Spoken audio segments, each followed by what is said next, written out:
What's up guys, it's Dylan here from Jeep Guys Online, and we're gonna be cleaning the JL today only using Chemical Guys products.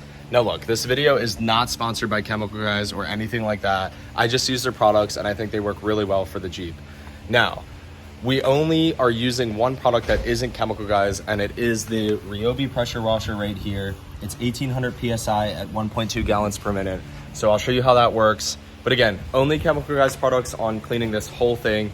You can see it's pretty dirty. It's kind of hard to see on this side, but there's a lot of mud all up inside of it everywhere. But again, only Chemical Guys products. So we'll see if I have enough of it to, get the job done. Thanks guys for watching, and I hope you enjoy this little kind of cleaning video.